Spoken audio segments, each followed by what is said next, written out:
Hi, this is Bruce Buffer, your voice of the Octagon, and you're listening to MMA Mental. Welcome to this week's MMA Mental Podcast, which is sponsored by a UK Fightwear and fancy MMA site MMA Victor. Definitely check out UK Fightwear for all your fight gear, and if you're into fantasy MMA, you can play for free and win bragging rights against your mates, or you can pay to play and win money or UFC tickets. So definitely go and check that out, and it's free to register. Before we let you know who we've got on this week's show, we've got 5 great guests. I just want to mention some of my fellow podcasts that we always like to shout out, and also part of MMA Victor. We've got the Word on the Street, which is hosted by Ramses.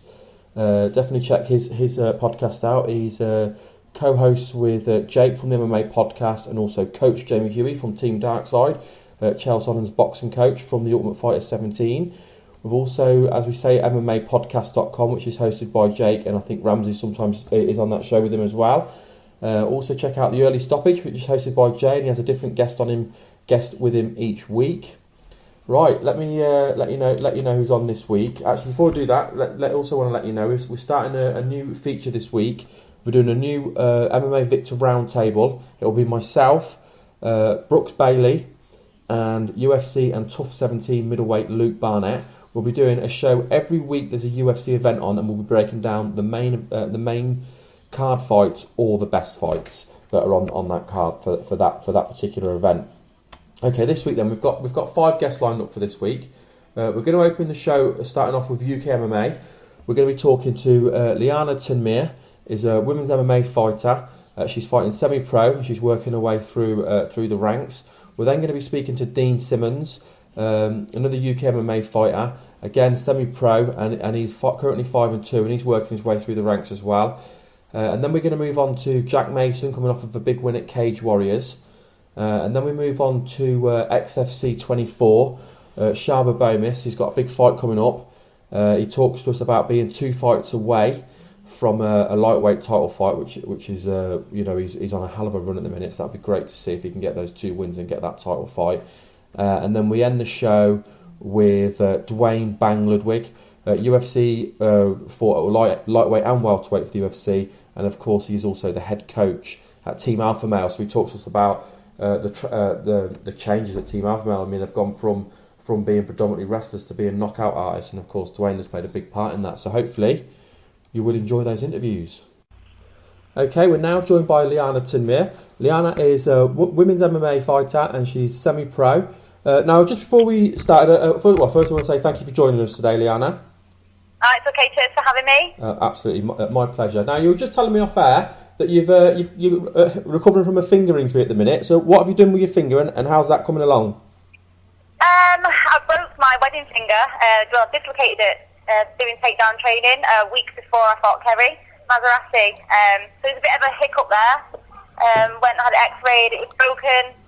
They advised me not to fight, but obviously I didn't want to let her down or miss out on the chance. So I just went with it and just muddled through. It's getting there now. So is it how long will it be before it's healed? They said about 6 weeks from when I went, so probably a couple more weeks. But I've got it strapped in training, so it's body tested, doesn't it? Yeah, it's part and parcel of the game, unfortunately, isn't it? So yeah, exactly. What's your current record at the minute, Liana? My record now is 1 loss, no wins, 1 loss. It was obviously my debut performance. Yeah. Missed out on the Army fight basically because it was getting matches. For girls it's just so hard. So it was just kind of one of them. Do you want to do this? And I was like, well, I've been training long enough, I might as well. And just threw myself into it. Okay, so how long have you been training for? MMA, about 18, 19 months. Obviously around work, things like that, but as much as I can. Before that was doing Thai boxing, maybe 3 years beforehand. So yeah, it's just a natural progression really for me to go into that. So I felt. Yeah, no, that you see a lot. There's obviously a lot of people coming into mixed martial arts from different backgrounds, whether it be boxing, Thai boxing, judo, obviously wrestling. You see lots of different backgrounds.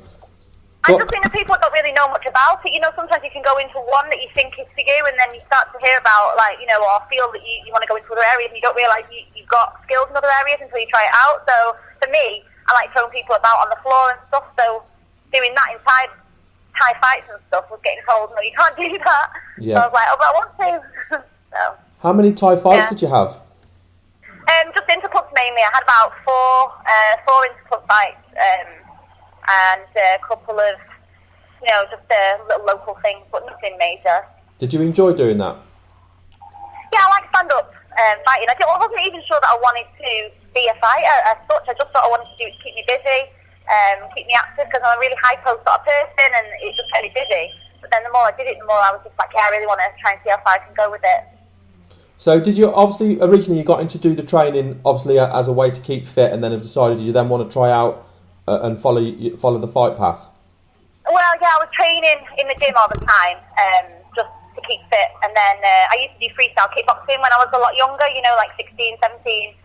Never stuck to it though. It was just always, about going out with my friends, things like that. Didn't even think twice about taking it any further. Then it was just a case of meeting a guy that used to train at Master Skens, a local guy, and he was just took me under his wing and was like, do you want to do a bit of work, pad work and stuff? And we started hooking up, doing pad work a few years ago, and then it went from there. He took me to a club, and then I just sort of found my own way then. He stopped training with me, and I just sort of looked at other avenues. So where are you currently training at the moment? What gym, and who are some of the people that you're training with? Predators MMA in Salford. I think it's one of the best recognised gyms in sort of Greater Manchester. My coach is Gavin Boardman, Will Burke as well. I train alongside Abby Jack, Rob Sinclair, Gav Pilot. These are all like pro people you probably know. Yeah. There's lots of new names coming up, that are fighting on a lot of the shows that we'll put together, like Lockdown, which is what I'm hopefully going to get matched this week for next month. Yeah. Yeah, quite a lot of good names coming up. Yeah, funnily enough, we know. I know Will, I know Rob, I know Avi, because we covered Lockdown MMA last year. We went and watched one of their events. It was brilliant. Yeah, it is. It really is. Yeah, it's a really good card. And obviously, I've interviewed Rob a couple of times, and of course, he's just announced this week that he's been signed for Bellator, which is great to see him getting a. Yeah, it's awesome. He really deserves it. Yeah, he does. Yeah, he does deserve it. He deserves a break. He's put a lot of work into it. He's been dominating the UK scene for a long time, so it's nice to see him get a break and get a step up in competition. Okay, so you're saying you're looking to get matched up on Lockdown MMA. Have you got any timescales of when that will be? When you'll be ready to fight? Obviously, once you've recovered from your injury. No, I'm fine to fight now. I'm training on it anyway. It's just a case of it's just a bit of an inconvenience, really. It's not that it's particularly that painful. It's just getting it back to normal. But it's fine with the straps on, so I can train as normal. I should find out this week, hopefully tomorrow, really, who my match is going to be for Lockdown. And I'll let you know. I'll post it as well. And I'm also fighting July 27th, BCMMA 4 in Suffolk against Emma Delaney. So you'll be fighting. That fight's definitely set up. Yeah, that one's set up. Yeah. And that'll be your second fight with that promotion, won't it, BCMMA? Yeah, second one. But hopefully it'll be my first fight because I was done Lockdown as well. Brilliant. So you're obviously trying to keep yourself busy then? Yeah, just keep going forward. That's right, that's what you've got to do. Just see what comes up in it, just take any opportunity, really. And, I'm taking away experience from everything. After that fight last week, I feel so much more confident and my stamina has improved. Everything feels a little bit more relaxed for me now, rather than that tension of, oh, God, I've just got to do this, rather than, it's a little bit more chilled. So how did you feel going into the fight last week? Oh, God, I shit myself. Literally, I was so frightened, but nervous but excited. But I just felt a little bit off because it obviously wasn't my hometown. I was concerned about, I'd never seen her. I hadn't really looked into her either because I didn't want to see my own head in with it. I just wanted to go in there, not worry too much about what she's going to do and just try and concentrate on myself. But, I just went in there and did it. And I'm really glad and now feel great for the next one. Now, I might be wrong on this, but I understand that you just won Fight of the Night as well. Is that correct? We got told that we got Fight of the Night until the last fight, which was Kerry's fight, Kerry Hughes' fight, and I think she ended up swinging the Fight of the Night against Grace Anderson. But I'm not actually sure about that, but, let me know if I did. So, obviously, one of the biggest things that I notice, obviously, with people that are coming up through the ranks is it's juggling. Obviously, you want to train MMA, you've got to keep yourself fit, but at the same time, real life takes over, and you've got a day job to do. How hard is it to juggle the two? To juggle your day job and juggle the training? It's so hard, it really is. I've had a string of jobs that I've been doing through this, and because MMA, it takes over your life. Your teammates become like your family. You need to put so much time into it to be able to get anything from it. Because one class a week, 2 class a week is not enough. You have to be there so that you're remembering stuff, learning stuff. And so I came out of work last week actually as a receptionist. I kept getting black eyes, bashed up. And they were noticing it. They weren't too chuffed about it. So I'm just going to stay out of work for the next couple of weeks to put some house training in, and then once the fight's out of the way, then I'll get back into work again. But yeah, it's definitely a hard task. Does it feel like you live in a double life? Yeah, it does sometimes. I feel like I don't really. All the people I used to be friends with over the years and stuff like that, I see everybody on Facebook and stuff, but I feel like I spend a lot of time on my own. Just sort of going from place to place, doing things. It's quite lonely actually. How hard is it? And it's social life stuff is. Yeah, obviously when you've got a fight, you can't be drinking. You obviously want to be. Yeah, top. No. How hard is it to keep motivated with regards to your training? Like you say, you're a lot of time you're on your own. I know you'll have people supporting you during training, or whatever. How hard is it to get yourself there and get yourself up for it? It is literally a case of just wanting it enough. Some days, especially if you're really tired or injured or something, it makes it a lot harder. It sounds stupid, but I just read a lot of stuff on Facebook about people, sometimes if I'm feeling, I can't be bothered going, and then I'll see people's statuses saying, that they've smashed it and they've done this and that, and I think, oh, come on, get up, stop being lazy and stuff. You just have to push yourself, and once you're there, I always know I feel better after it, so it's worth it. It's worth it though, isn't it? Yeah, of course it's hard, and if it wasn't hard, everyone would be doing it. How often do you train on a weekly basis? I'm training about 6 days a week now. The last couple of weeks, I was training about 4, doing 1 class in the evening, running in the morning, working, and then trying to put 2 classes in here, if I can, just doing whatever I could. But now I'm up in the morning running and coming doing the classes, the evening classes and stuff. I'm laying off the heavy sparring and rolling just for the next couple of weeks, just for my fingers, just so they can repair properly. Yeah. So I'm just drilling everything and just being there and doing it. Yeah. Sounds like you're doing the right thing. You obviously don't want to aggravate the injury, and there's nothing worse than doing too much with any kind of injury. I'd be gutted if I end up, doing any more damage, and then I'm stuck and I lose out. So I might as well just, do what I can. Yeah, take the time, let it heal properly. So yeah. When will the Lockdown MMA event be? Do you think that you're hoping to fight on? What was that? Sorry. You were telling me earlier on you'd be looking to fight for the Lockdown MMA event. Do you know when that will be? 29th of June. So you've got about 4 or 5 weeks then to get prepared for that. Yeah. We're just sorting out opponents now, literally today. Will's trying to sort it out for me. There's about 3 girls lined up for it, but we're just going to try and get the best weight and the best sort of match for me. What weight do you like to fight at? 61, 62 kilograms. I mean, I fought Kerry at 66, but I struggled to meet that. I was only 64 on the day. Okay, so she was obviously a bit of a bigger opponent then. Yeah, she was. But I mean, I'm glad I got thrown in at the deep end. She was tough, but I needed that. Well, a lot of people. A lot of people I've spoke to have said in the past. Sometimes you learn more from a loss than what you do from a win. And you've just got to learn from that experience and move forward. I know a lot of people who've lost their first fight, and it really does. You take away so much from it. And plus Kerry's been so great afterwards as well, giving me loads of pointers, advice, and being just really nice about the whole thing. So it's been great, really positive.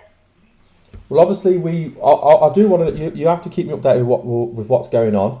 With your fights coming up, and we wish you all the luck for the fight in 4 to 5 weeks' time. No, my pleasure. And if you keep me updated with what's going on, then we can arrange for you to come back on again either just before or just after, and then we can follow you and follow what's going on with your career as well. That'd be great. Yep, not a problem. Okay. Before we let you go, then, if you want to do any shout-outs, let people know about your Facebook and your Twitter, and obviously, if you've got any sponsors, friends, family. You can follow me on Liana MMA, My Facebook is Liana Tunmer. You're going to need to get the spelling, but I'll send you that so that you can pop that on Twitter for me. I just want to shout out to my coaches and teammates and everything. Just say cheers for everything, and going to keep at it. Well, thank you very much for your time. Okay, take care. We're now joined by Dean Simmonds. Dean is semi-pro, working his way up through the ranks. Dean, thank you for joining us today. Thank you for having me, Ray. My pleasure. Okay, before we talk a little bit about your fights, let's talk about what got you into training mixed martial arts. How long have you been training for, Dean? I've probably been training about 2 years now. I think I started, not last October, the October before that. Okay. And I was playing football twice a week, at the weekends, and training during the week. And I just wanted something else to keep me fit and get my cardio up a bit. So I only really meant to do it as only meant to do it as just a pastime, just to keep me fit. And one of the blokes I work with, a guy called Stuart Judd, he was on the door with my head coach Jack Mason, and he said that he went to a lesson and it was hard work, and I was like, nah, it can't be that hard. I play football twice a week, I'll do it easily. And I went along on the Friday, and that done me for the weekend. I was shattered. I couldn't do anything else, and it just went from there really. I built it up to training 3 times a week. I just train on the Friday, Saturday and Sunday, and now it's got to the stage where when you get to you go up the ranks, go up to a certain level, there isn't really time to. You can't really train 3 times a week. I won't be fighting any other guys anymore that do train that little, and if I do, I shouldn't be fighting them anyway. So I have to fit everything in, training 6-7 days a week. I think I get a day off every other Friday, but that's how I got into it. Someone I work with introduced me to Jack. Yeah, I spoke to Jack earlier in the week actually. So, what was you surprised at how hard? I mean, obviously, if you play football, you're going to be fit anyway. Was you surprised at how hard it was? I was, yeah, because I thought because obviously playing football, I'd run during the week as well, again, an old pastime. But it's a different level of cardio. Football, you need to be able to go for 90 minutes. And if I'm honest, I'd just jog and coast around the football field. But with MMA, it's 3 minutes amateur and semi-pro, and it's just short bursts. But it's a different level of cardio. The wrestling side of it, you need to be a lot more built for. You need to be a lot more built. Yeah. For your upper body strength needs to be a lot better for MMA than what it does for football and that. So it was just completely different. It blew my mind how tired I actually was. But I'd say I went there and I just got thrown around like a rag doll, and I was shocked, to be honest. I wasn't expecting it. Obviously, even though you went there, let's say you got through a round, you obviously still enjoyed it and wanted to go back and do more. Yeah, it was just I'd done the first session, and Jack told me about the weekend classes at BKK as well. So I went down to him, and I was just getting out-grappled and everything, so I started working my jiu-jitsu and wrestling, and then my boxing started to suffer, so I had to start working that as well. And to fit everything in, you've got to train 6-7 days a week, even if you're only semi-pro. You've got to train hard if you want to see results, and luckily the guys at BKK help out a lot, and we do see a lot of results, as you can tell by our records this year. Yeah. I know you said you obviously got into MMA approximately 2 years ago. Had you done any other form of martial art before, or was this your first? I think I'd done boxing for about 2 months when I was 13, but gave that up. But I did not many people know, but I did do karate for about 1.5 years, and I actually won one of them competition. I didn't do the striking side of it, but like I didn't do the striking competition. I just done the competition which they call a kata. Yeah. And I got a gold medal in that. But apart from that, I hadn't really done too like. Obviously, karate's a lot more. What's the word? Karate's a lot more. Like you're not trying to knock your opponent out. You're just trying to score points. Yeah. And that's the closest I've come to hitting anybody before I started MMA. So.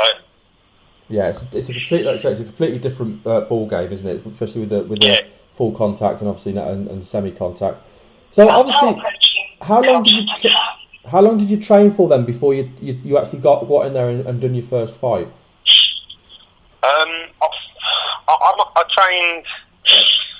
I trained for 9 months I trained for about 9 months before I fought an amateur fight, and that didn't really go to plan, to be honest. I got chugged out in 47 seconds, but I had fights after that. Like I went for a stage where I was just fighting on the next show available, that's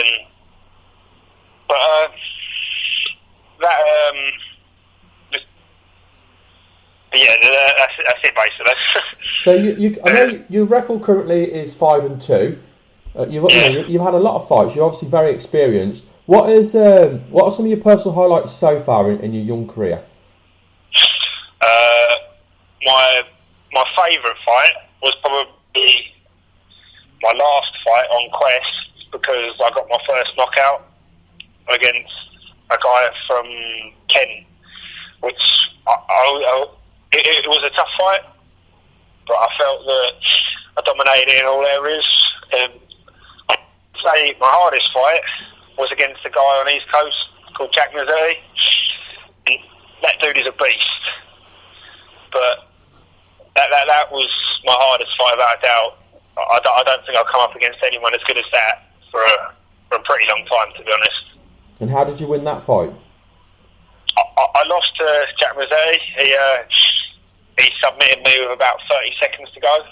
Oh, so that was my fight where I learned probably the most. Out of all, like I put a bloke to sleep a couple of months before that. I put a bloke to sleep in London. Yeah. But I learned more from losing to Jack than what I did from beating that geezer on Fury. Yeah. Just because of the level of the fight. Like he's a very well-rounded fighter, and I learned that my striking was a lot better than what I gave myself credit for. But I've never been before that fight. I'd never been taken down in the fight. Yeah. And I wasn't expecting it, and he took me down 3 times, I think, in 2 rounds before he submitted me. But they're my favourite fights out of all the ones I've had. You obviously when you obviously have a loss, especially when it's a hard fought fight like that, do you just take it away and dissect it and see what you can do better for next time? Yeah, that's what we done. Like I lost that fight, and we went away. I went back with the guys. Like I went back and spoke to Jack and the Bear Man, who I train, who's one of my coaches as well. And we were just talking about what I need to improve on, what I need to work on, and I find, obviously, nobody likes to lose, but I find you learn more from a loss than what you do a win. And I learned a lot that night about my wrestling and my striking, and I tried to incorporate a lot more striking into my training, and thankfully my last fight paid off, and I'm just going to keep going from there, basically. So your last fight was about 4 or 5 weeks ago. When will you be looking to get back in there again and take your next fight? My next fight is on the 29th of June, which I think is 6 weeks away, if I'm correct there. It's on the East Coast in Norwich against a guy called Ollie Mathis, I think his last name is, who lost to one of my teammates on Quest. Yeah. But he's dropped down a weight now, so I mean, I'm expecting a tough fight. Like, as far as I'm aware, he's pretty good on the ground, but he's got to get it there first. Yeah. So we'll just see how it goes from there. I've got a game plan. He's got a game plan. We'll see how it goes. Now, you mentioned there about Quest. Do you want to let us know some of the people that you're training with that help you get prepared for your fights? Can you say that again, sorry? Yeah, you mentioned there about training at Quest. Do you want to mention some of the people that you train with, people that help you get prepared for your fights? Well, obviously everyone knows about like Jack being my head coach and a guy called Stephen Briley, my other MMA coach. I do a lot of sparring with Sean Carter, Arnold Allen, Craig Powell, Kerry Hughes, who I think you guys know pretty well. Yeah. Joe Harding, I train with a lot. Matt Hughes down at Unit Results. A guy called Martin Fox as well, who is a wrestling and grappling beast. And as soon as he stops being a melt, he will fight again. And on a Tuesday, I go down to Tsunami as well, and I get shown little bits and just get thrown around basically by like John Maguire, Tommy, Luke, Barnett, Robbie Olivier, Fabio, guys like that. Just throw me around, and I learn a lot more from getting beaten up by my sparring partners than what I do going with beginners. So it's good to have guys like that to train with.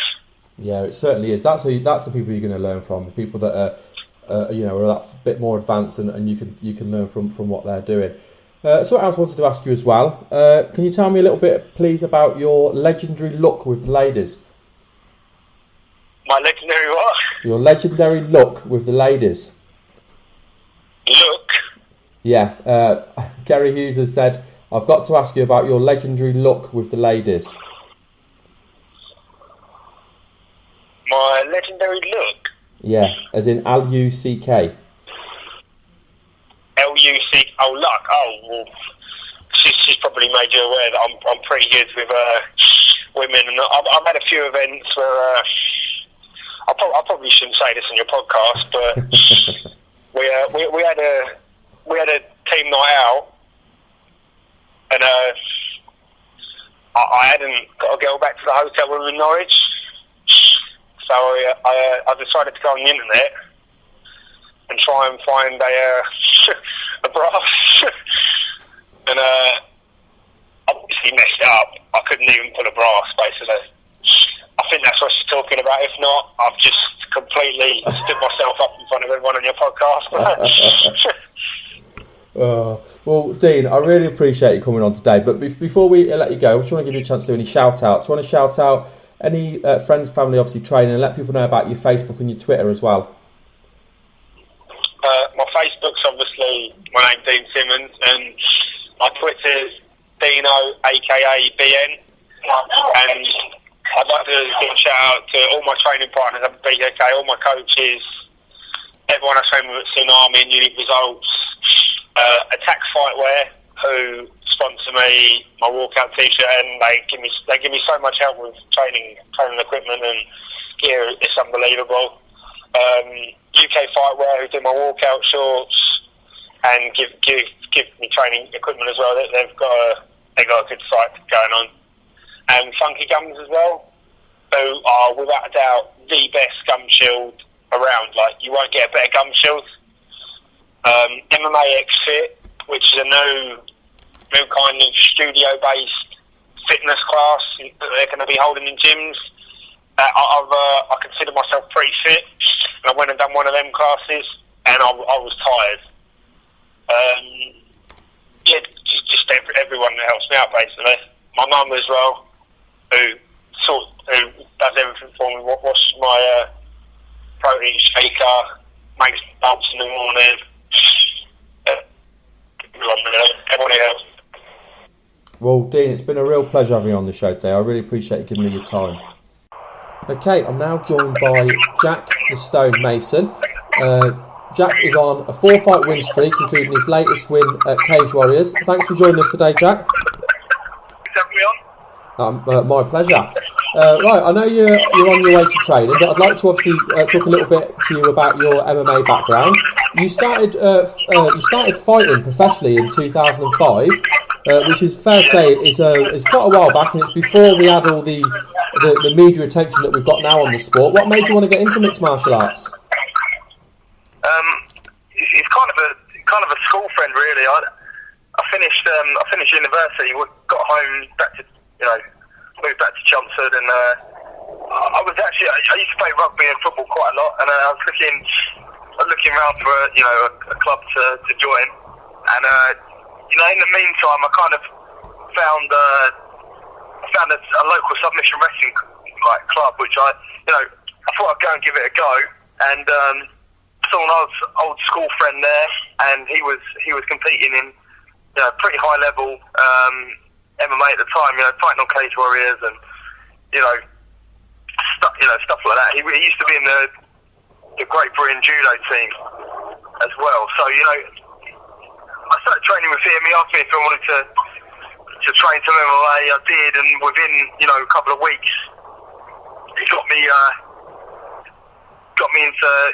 into taking a fight on anger management down in Western-super-Mare, and I took it. I won. I'd only been training really, a couple of months in submission wrestling, like once a week, and done a bit of training with Alan, and yeah, so I took the fight and I won by guillotine, and that's how I started. It's pretty. It was back in kind of the dark ages of MMA where there wasn't really any gyms around. We used to just train in the garage on some quilts, and it wasn't really until I found Tsunami that that I really started taking it seriously. You mentioned a name there, Alan. Was Alan the one who was the fighter before that you knew, your friend from school? Yeah, Alan Lee. He used to be in the national judo team, and I think he had quite a few fights, MMA fights anyway, like about 20. A few of them were on Cage Warriors. He doesn't compete anymore, but yeah, used to, quite high level. That's brilliant. So obviously, the fight you're referring to, your opening fight, is that the fight with Paul Liggins? No, it wasn't. It was another fight. It's not on my Shadow record. I can't remember the guy's name. I think it was Peter, I think. But yeah, it was a long time ago. I think it was September 2005, and yeah, it was on Western-super-Mare. Obviously, you've come a long way from then. Now, obviously, you mentioned there about you started doing submission wrestling. Did you have any background, anything before, like boxing or any kind of martial art? Not really. I used to kickbox a little bit, but nothing really competitively. I was really just I used to play rugby and football, and I played tennis. To quite a high level as well. But yeah, never really any MMA. So how did you find? Obviously, the sports you did were obviously contact sport, especially football and especially rugby. But how did you find channeling that and doing the submission wrestling, which is obviously a lot more full on? How did you find you adapting to submission wrestling? The thing is, I've always been pretty fit. I've always been active, playing lots of sports, and always ever since I was a teenager, I always lifted weights and stuff. And I never, I found, I kind of took to the wrestling like a duck to water, maybe from the rugby, like the rugby tackles and stuff. And, I've always been quite a physically strong guy, so, yeah, I took to it like a duck to water, loved it, especially like the fact that when, even though I was a big guy, there were small guys and they were tapping me out left, right and centre. So it kind of made me really appreciate, the skills you could pick up, learning mixed martial arts, because, you can't, muscles don't win you fights, skills do. Yeah, it was an eye-opener to me, and I kind of loved it from the start. I know you mentioned as well that you obviously train with Tsunami, which, of course, I know one of your training partners is Luke Barnett. What's it like training at Tsunami? Because I know you've got a really good team there. There's a good morale there. What's it like being part of that? And name some of the people that you train with and help you get prepared for your fights. Sorry, say that last bit again. I was just saying, I know you train at Tsunami. What's it like being part of that camp? Because I know there's a good team spirit there. And name some of the people that you train with that help you get prepared for your fights. Yeah, so, Tsunami's a fantastic camp. We've got some excellent guys there. It's always been a great camp. Obviously Robbie, Olivier, and Pierre Gillet kind of started it. And, they're still around now, still training. I think Robbie's got a fight coming up soon. And there's always been fantastic guys. And where it is in Cambridge, there's, especially back in the days when he was located in Warboys, it's very close to an American airbase. So we always get American guys come through. They're always good wrestlers and stuff. So it's always been a very wrestling and ground-based gym. And that's, typically that's where we've been strongest. But, we've got some fantastic stand-up coaches there as well. So, he's been a breeding ground for talent, and obviously, Luke and John being successful in the UFC is, obviously, is testament to that. So, yeah, it's a fantastic camp, and I have some great training partners. Obviously, people know Luke and John, but so there's some great guys there as well that don't get mentioned so much, like Fabio Ferrari, Vince. There's loads of great guys there, and it's a fantastic camp and provides you some brilliant training. How long have you been part of the Tsunami gym for? Really, since about my fourth fight. So since about 2006, something like that. How long has the gym been going for? Are you one of the? You must have joined shortly after it began, then. Sorry, did you? How long have you been at the? How long has the gym been going for? You must have joined shortly after the gym began. How long's the gym been going for? Sorry, yeah. How long's the gym been going for? You must have been there pretty much since the start. I think it's been going just about 2004. I think Robbie, Mark Day, Pierre Gillet, Nigel Burgess. They all they were running a gym in Robbie's parents' barn since 2004.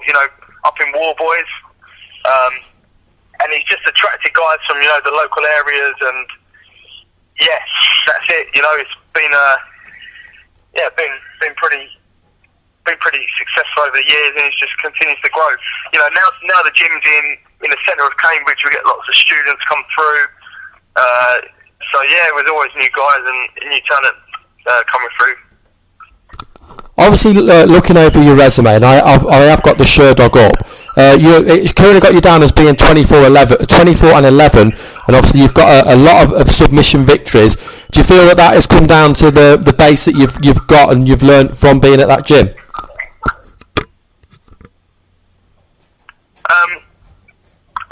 So yeah, I think submission game for me is is pretty strong, but I think really I'm pretty well rounded, but I think I think where my wrestling is pretty good. I managed to take the fight to the ground a lot and get some submission victories, and it's testament to my training, because especially at the Tsunami, all the guys are well versed on the ground and good wrestlers, etc. So it's good for my game. Now, I mean, obviously you've fought at some of the biggest promotions, in the UK, and you've had a lot of victories, and you've faced a lot of recognisable names, not just on the UK scene but on the world scene as well. What's been some of your personal highlights? I think personal highlights. definitely, my last fight was fantastic. My first fight abroad, and it was also, in front of the Sheikh of Al Fajira. That was definitely one of my personal highlights. Obviously, fighting in Dublin in front of the crowd out there on New Year's Eve was amazing as well. And I fought for, I've managed to, I fought Mark Weir, who was a hero of mine at the time. That's probably one of the reasons why I lost, because I was so nervous, to fight Mark Weir for the Ultimate Challenge belt. But yeah, and obviously I think one of my favourite wins was against Lola Bambala, which I won by devastating knockout. That's probably was my favourite finish of my career so far. But I've had a fantastic career, and I feel like I still feel like a beginner at the moment. So I've got a lot more to accomplish, before I'm happy with how my career's gone. You mentioned your last fight, of course. You faced Colin Reuter at Cage Warriors Fight Night 8, and you mentioned that being your first time abroad. What was it like fighting overseas and fighting obviously for such a big promotion overseas as well? Yeah, it was an amazing experience, and I think Cage Warriors are the best promotion in the world outside UFC. They put on such competitive matches. The production quality of the event is amazing, and they look after the fighters so well. It was a great event to fight for. In front of the sheiks, and all the fans out there. And it was a great fight for me as well. Colin Reuter is a tough guy. I managed to put in a good performance and come away with the win. It was definitely, as I said before, it's definitely one of the highlights of my career so far. I noticed as well, going over your record, you are a very active fighter. I mean, you fight literally every couple of months.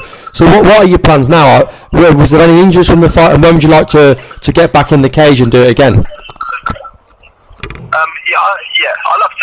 I do like to stay active. I don't really, unless I've got an injury, I don't really see the point in not staying active. I'm hopefully. Cage Warriors have got an event in Liverpool in July. I think it's at the Liverpool Echo Arena, and from what I hear, that a lot of the tickets have been sold already without them even announcing the fight. So I've never, even though I've had 35, 36 fights, I've never fought in an arena, and I'd love to fight in. That'll be the first arena show I've fought in. So. That's when I want to fight next, and hopefully Cage Warriors can get something booked up. Yeah, I mean, obviously coming off a main event victory, I'm sure they'll be eager to get you back in.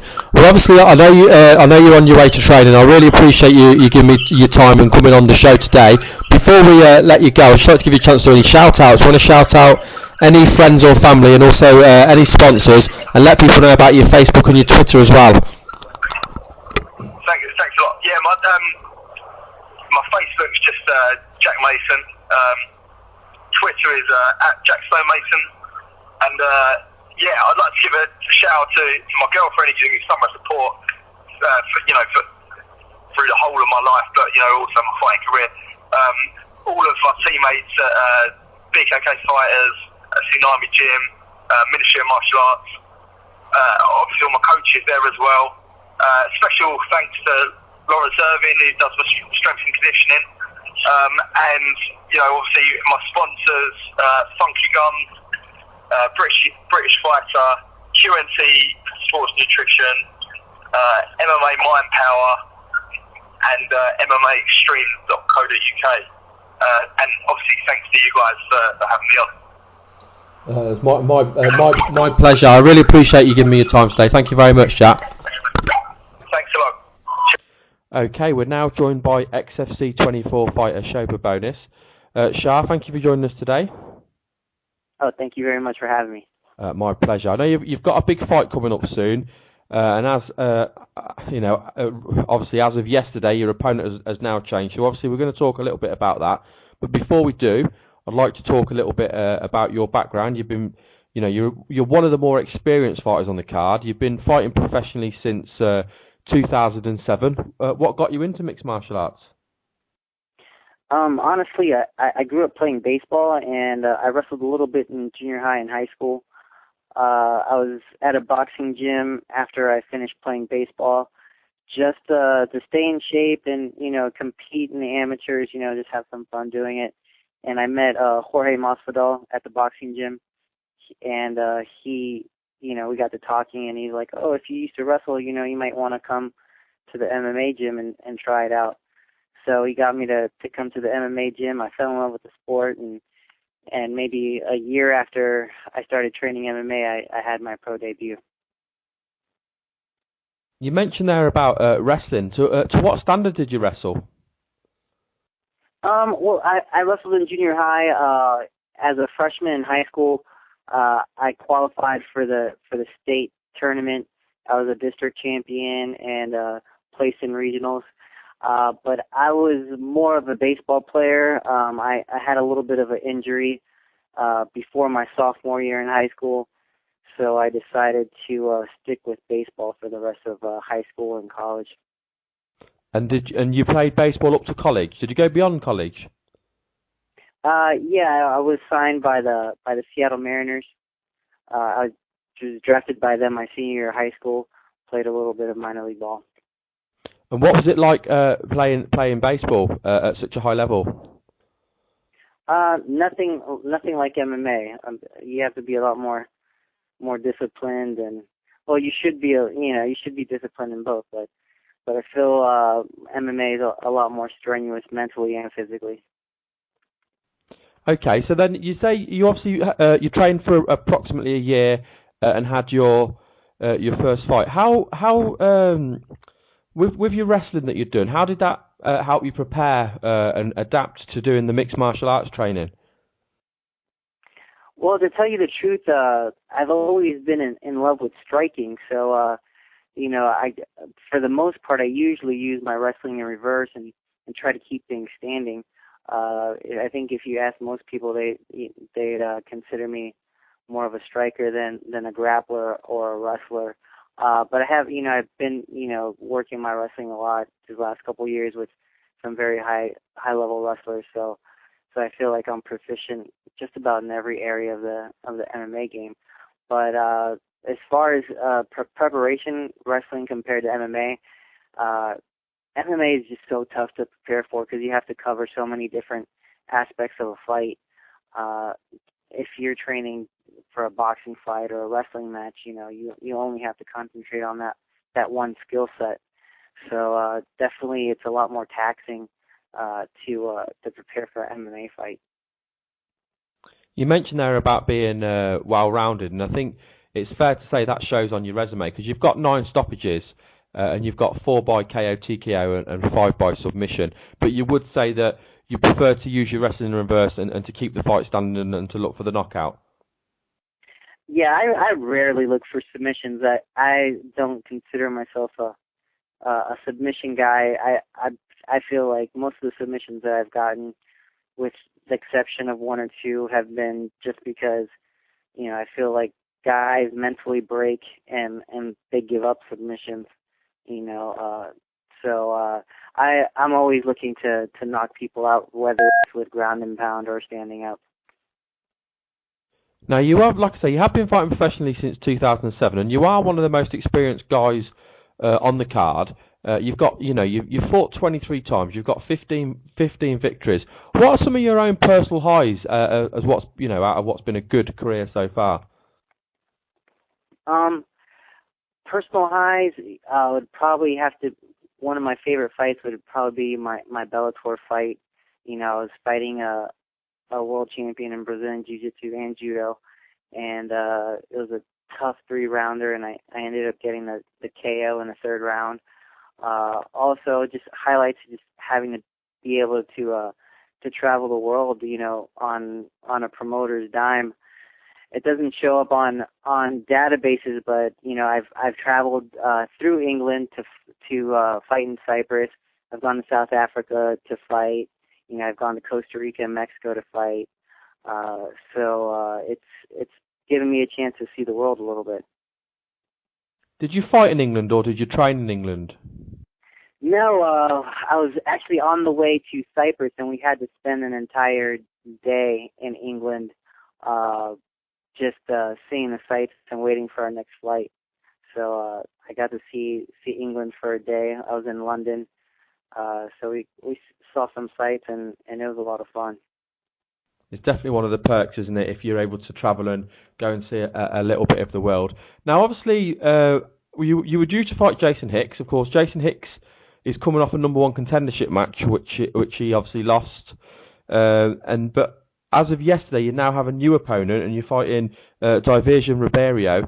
How much impact does it have on you when there's a late change of opponent? Obviously, we're about 3 weeks out from the fight now. How does it impact you having such a late change? Luckily for me, I don't really see my game plan changing all that much, just because Jason and Devinson's weaknesses are kind of the same. I think both of them, if you're going to pick out one thing that they weren't that great at, would be their wrestling. I think Devinson got out-wrestled his last fight, and so did Jason. And so, I plan to use all my tools, but definitely I feel like I have a big advantage in the wrestling department over both of them. And, both of them are good on the ground, off their back, which, I think most of the fight will either be either me, us on our feet, or Devinson on his back. So, I don't really think the game plan changes much. I was lucky that, I was training for a stand-up fight, and I got another guy. I got my original opponent replaced with another guy who likes to stand up a lot and doesn't have much wrestling. So basically, nothing changes. With the fact you were facing Jason, and obviously Jason's coming off a number one contendership match, and obviously you've now got a new opponent, but if you win this fight, how far do you feel you are away from getting a title shot at the winner of the main event? Well, over the last 3 years, I'm 8-2, so if I win this fight, I'd love to fight Jason next. I actually told John Prisco, the president of the XFC, if he wanted to, I would just hold off and fight Jason on the next fight, because I love that matchup. So after I win this fight, hopefully I get to fight Jason, and then for a title, that would make me 10-2 the last 3.5 years. So I think I'm well deserving of it, and I look forward to fighting for a title in the near future. So ideally, then we want to get through this fight with a win, and then face Jason, then hopefully then fight for the title. Yeah, definitely. That's my mindset. That's what I want to do. I've expressed that to John Prisco in the XFC. So hopefully that'll come true. Now, you mentioned briefly about when you first got into the sport, you were training with Jorge Masvidal. Are you still training with Masvidal? No. The first gym that I ever trained MMA was the Freestyle Fighting Academy in Miami, Florida. And guys like George Masvidal got his start there. Charles Chainsaw McCarthy, who fought in the UFC, fought David Loiseau, was on the Tough Show, The Comeback. Some really, really good guys. Ariel Gandula, who fought for a WEC middleweight title. There's a long list of really good mixed martial artists, Abu Dhabi veterans that have come out of that gym. But, me and George are still friends, and as along with Charles and those guys. So whenever I'm down south, I always give them a call and see if we can't meet up for some training. Now, obviously, I know once you're out there in the middle and you're fighting, it's very much, you stand by yourself. But of course, preparing for the fight, that isn't the case. You've always, all the good fighters have got a good team behind them. So who are some of the people that you have trained with for this fight, and who have been some of the biggest people getting you prepared for this fight? Well, I've recently moved to Savannah, Georgia. I'm at a great camp up here, Champions Training Center. I train with Stephen Bass on a daily basis. He's my main training partner. He actually was on Team Bisping on the Tough Show. Yeah, I remember him. Yeah, he's a 10-1 veteran. He's coming off of 2 hernia surgeries. He might be signing very shortly with the XFC also, and get back on track. He hasn't fought in over a year because of 2 hernia surgeries, and he's a great training partner. You know, he gives me everything I want every day in practice. Some days he gets the better of me. Some days I get the better of him. So it's a great situation to be training with somebody who's that good. Also, our head coach is Musin Corbre. He just fought in the Road to Glory Americas tournament and lost in the semifinals. He's a world-class kickboxer. Fought Nick Diaz in Elite XC. Gave Nick Diaz a hell of a fight. And we have some other coaches.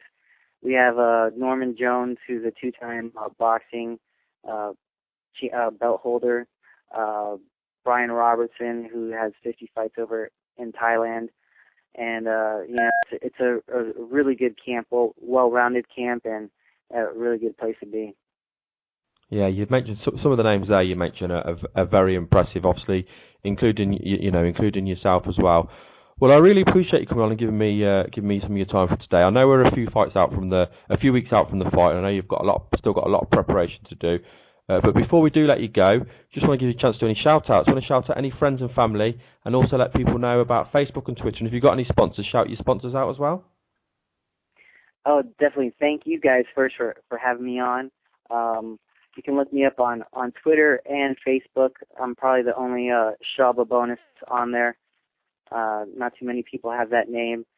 I'd like to thank the Freestyle Fighting Academy in Miami, Florida, where I got my start, Champions Training Center, Brawl 'em All, one of the best sponsors in the game right now. If it wasn't for them, I couldn't spend so much time training, and definitely my family.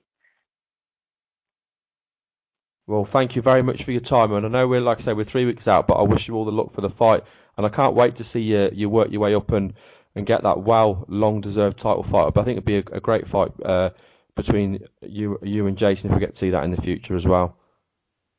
Thank you very much. No problem. I'll speak to you soon. All right.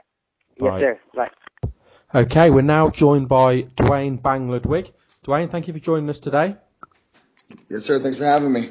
My pleasure. Right, I wanted to talk to you a little bit about your career and some of your own personal highlights, and then we'll move on to obviously all the success you're having with Team Alpha Male. Okay. So you've been fighting professionally since 2000. It's fair to say when you started fighting mixed martial arts, it wasn't as mainstream as it's become. What made you want to get into mixed martial arts? Well, I'm a martial artist at blood, so I was doing the kickboxing for a while, and then that kind of died off and never really took off.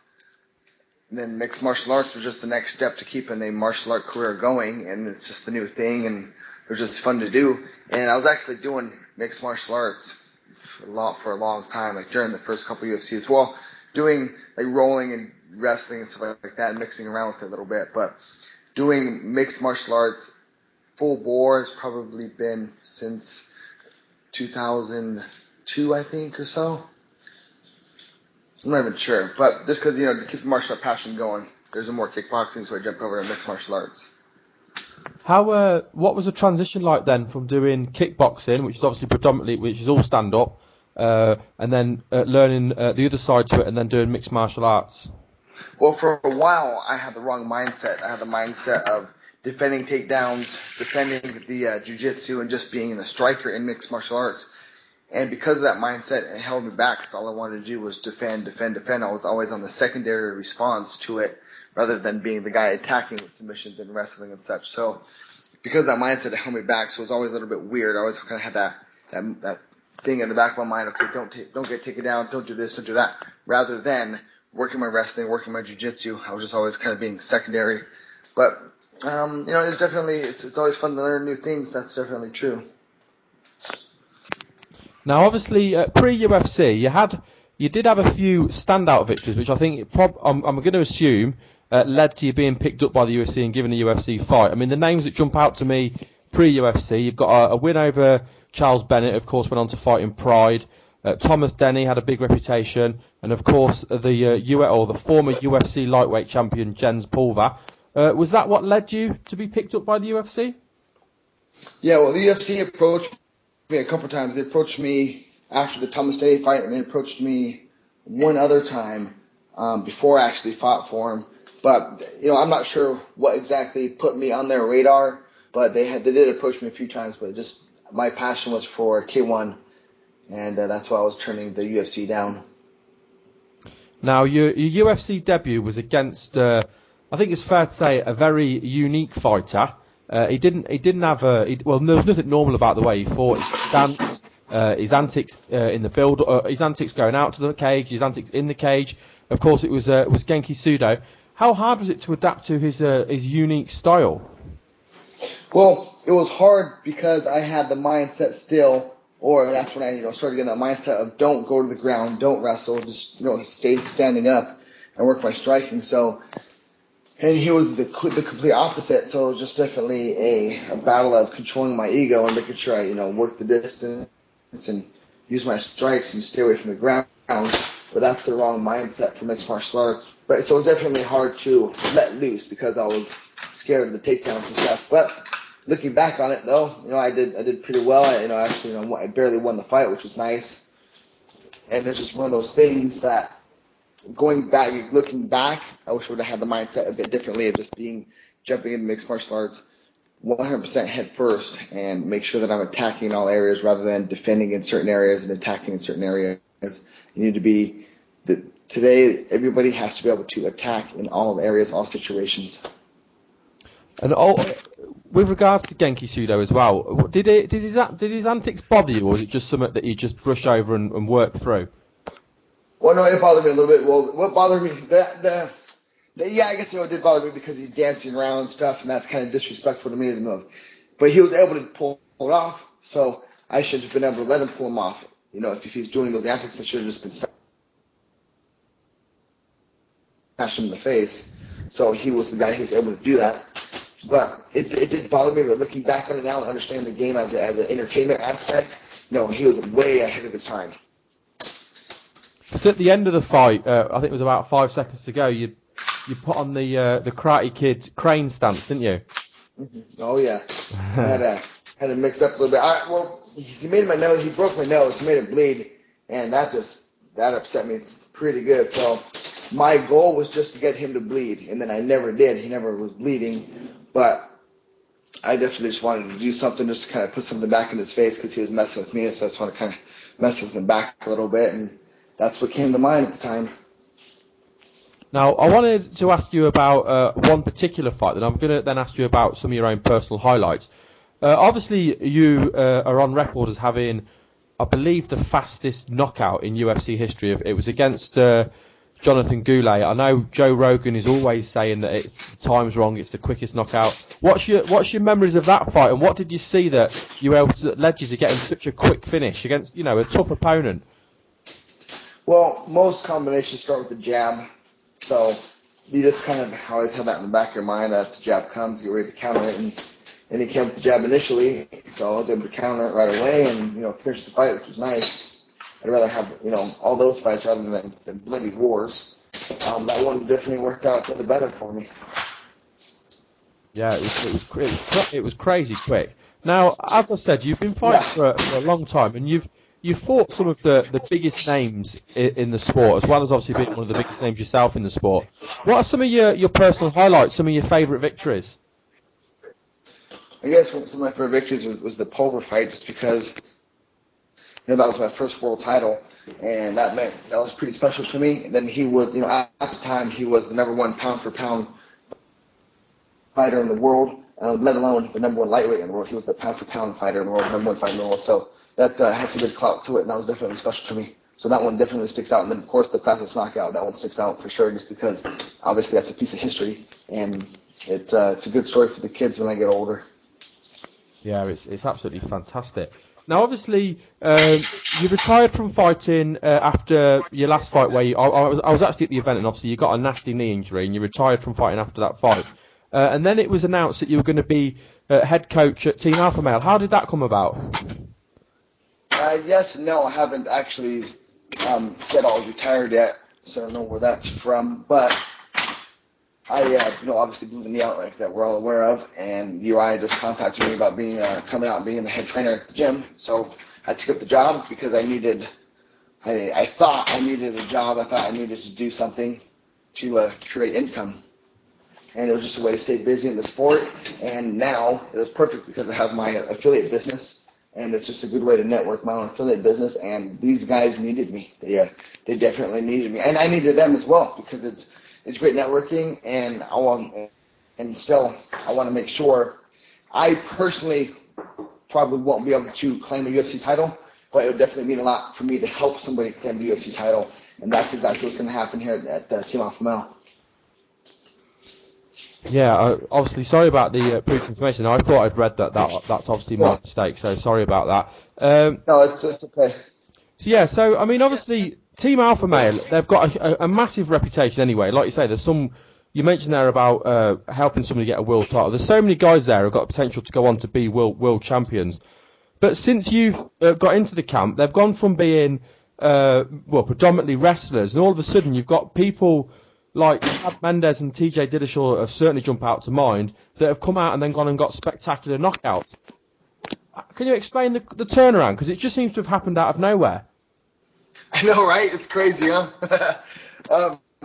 It's just I have world-class athletes drilling, proper kickboxing basics with a little bit of the Bang Muay Thai twist. So I understand kickboxing. Not going to say in and out, but I definitely know a lot. That's for sure. And I know enough to take a world-class athlete and make him a great kickboxer. And that's exactly what I'm doing right now. But, it's pretty easy because of the mold, the clay that I'm working with. These guys are just picking up everything, and they want to learn, they want to get better, and they have the skill to do so, and now they have the correct information to do so. Before, the information just wasn't there. Now it's here, so let's get to work.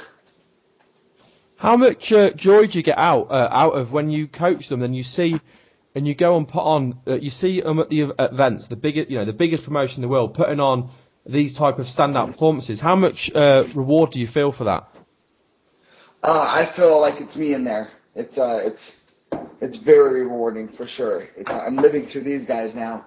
So, I tell them daily, man, thank you, just because, I'm living through them now, being able to continue my career as a martial artist through them now. So just the next chapter of my life, and I'm just glad that it came to terms and it's working out for both of us. Or I should say both of us, but all of us, I should say both of us, me and the team. Yeah, I get what you mean.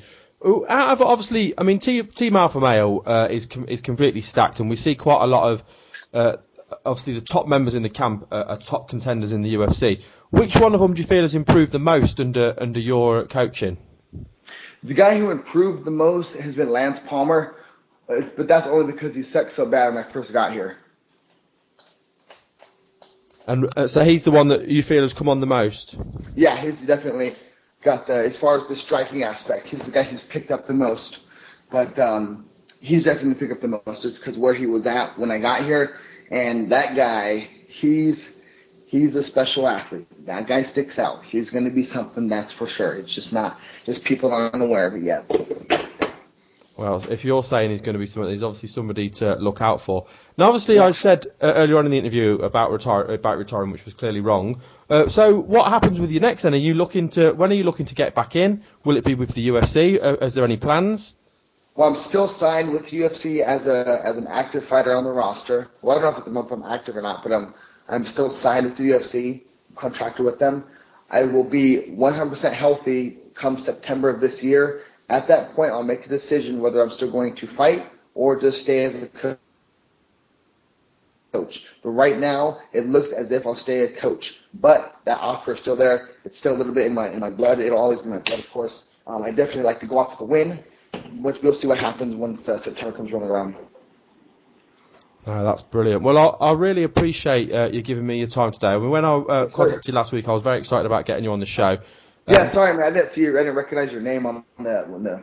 I didn't know what name I was looking for. I was looking for the MMA Mental. Skype request, not the Ray Thompson. My fault, buddy. No, that's fine. I should have messaged you to say that's what it's going to be. That's no problem at all. Before we let you go, Duane, do you want to give you a chance to do any shout-outs? Want to shout out any friends, family? Let people know about your Facebook and Twitter. And shout out any sponsors you've got as well, if you'd like. I'd like to thank GLC 2000, BangMuayThai.com. I'm going to blow that up, my affiliate system, and Team Alpha Male. And then, of course, I have my supplement company, Vegas Sports, and On It. They've been helping me out, so I appreciate that for sure. Brilliant. Thank you very much for your time today, Duane. Yes, sir. Thank you, Ray. I appreciate it. Okay, that was this week's show. I hope you've enjoyed it. We'll be back again same time next week. Not quite sure who I've got on yet, but I'll see what I can put together. I always manage to put together some good guests. Also, if you get a chance, check out this weekend's Cage Contender, which is in Belfast. I will be providing commentary on that event, which I'm very excited for. Great opportunity. I'm looking forward to working with Cage Contender. So check that out, and thank you for listening.